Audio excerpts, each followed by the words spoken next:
남성 아나운서, 지금 암호화폐 시장, 말 그대로 거대한 폭풍이 휩쓸고 있습니다. 온통 핏빛으로 물든 시장 속에서 많은 투자자들이 그야말로 망연자실하고 있죠. 그래서 오늘은 이 폭풍의 정체는 도대체 무엇인지, 그리고 이 거대한 혼돈 속에서 우리는 어디로 가야 할지 하나씩 자세히 들여다보겠습니다. 남성 아나운서가 이 슬라이드 한 장이 지금 시장 상황을 정말 적나라하게 보여주는데요. 대부분의 알트코인이 무려 18% 가까이 폭락하는 동안 금 기반 코인은 오히려 15%나 급등했습니다. 아니, 어떻게 다들 비명을 지르며 추락하는데 딱 하나만 이렇게 정반대로 날아오를 수 있는 걸까요?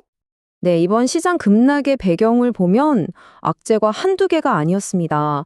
잠잠해지는가 싶었던 미중 무역 갈등이 다시 불붙었고요. 또 과도하게 빚을 내서 투자했던 자금들이 한꺼번에 강제 청산되는 이른바 레버리지 청산 사태가 시장을 덮쳤습니다. 그런데 결정타를 날린 건 바로 미국과 영국 정부가 무려 20조 원어치의 비트코인을 압류했다는 소식이었죠.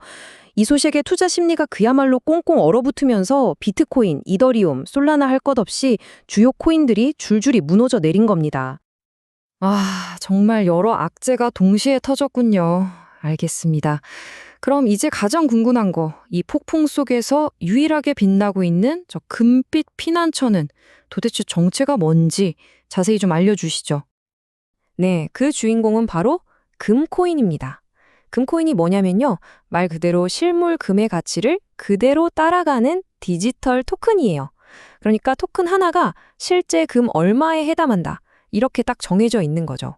그래서 원하면 언제든지 진짜 금으로 바꿀 수도 있고요. 한마디로 전통적인 안전자산의 대표인 금과 디지털 자산의 편리함이 만난 거라고 보시면 됩니다. 생각해보세요. 우리가 진짜 금을 가지고 있으면 그거 어디다 보관하기도 애매하고 누구한테 보내려면 정말 복잡하잖아요?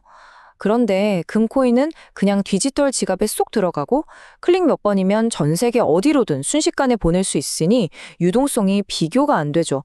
바로 이런 장점, 즉 금의 안정성은 그대로 가져가면서 암호화폐의 편리함을 더했기 때문에 팍스골드, PAXG, 나 테더골드, XAXUT 같은 금코인들이 이번 폭락장에서도 15%나 오를 수 있었던 겁니다. 듣고 보니 이게 단순히 혼란을 피하기 위한 일시적인 현상이 아닌 것 같다는 생각이 드네요. 어쩌면 시장의 판도가 바뀌는 더 큰 흐름의 시작일 수도 있겠다는 생각도 들고요. 어떻게 보시나요? 네, 정확히 보셨습니다. 그리고 그 큰 흐름의 중심에 바로 스테이블 코인이 있습니다.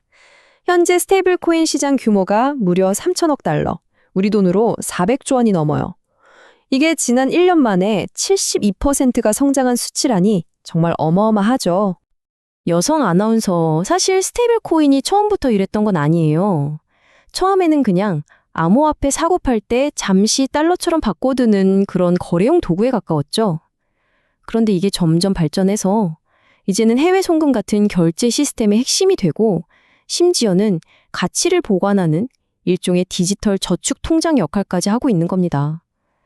윌리엄 블레어나 코인데스크 같은 전문 기관들이 왜 스테이블 코인을 미래 금융의 핵심이라고 말하는지 알 수 있는 대목이죠. 와, 정말 대단한데요.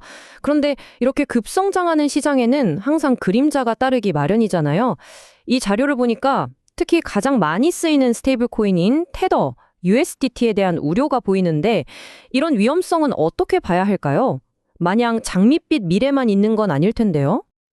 그렇군요. 역시 빛이 있으면 어둠도 있는 법이죠. 그런 위험까지 다 고려했을 때 우리 투자자들은 앞으로 이 시장을 어떻게 봐야 할까요? 자산별로 나눠서 전망을 한번 시원하게 정리해 주시죠. 네, 그럼 이 표를 보면서 하나씩 짚어드릴게요. 먼저 오늘 계속 이야기한 팍스골드 같은 금코인. 이건 뭐 확실한 안전자산으로 단기적으로는 계속 강세를 보일 것 같고요. 자, 비트코인은요, 지금은 좀 힘들지만 저가 매수세도 꾸준하고 ETF 같은 호재도 있어서 장기적으로는 회복할 가능성이 충분합니다. 이더리움은 알트코인의 대장답게 꾸준히 성장할 걸로 보이고요. 리플이나 솔라나 같은 다른 알트들은 좀 불확실하긴 한데 그래도 기술력이나 기관 수요가 있어서 반등 잠재력은 있다고 봅니다. 마지막으로 하이퍼나 맥시 같은 차세대 코인들, 이건 정말 하이 리스크 하이 리턴이죠. 큰 위험을 감수하는 만큼 폭발적인 수익을 기대해 볼 수도 있는 영역입니다.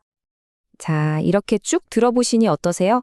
결국 우리는 이 질문 앞에 서게 됩니다. 디지털 자산의 미래, 과연 안정성일까요? 아니면 혁신일까요? 지금처럼 불안한 시장에서 금코인처럼 안전한 곳에 머물러야 할지, 아니면 조금 위험하더라도 세상을 바꿀 새로운 기술에 잠재력에 투자해야 할지 말이죠.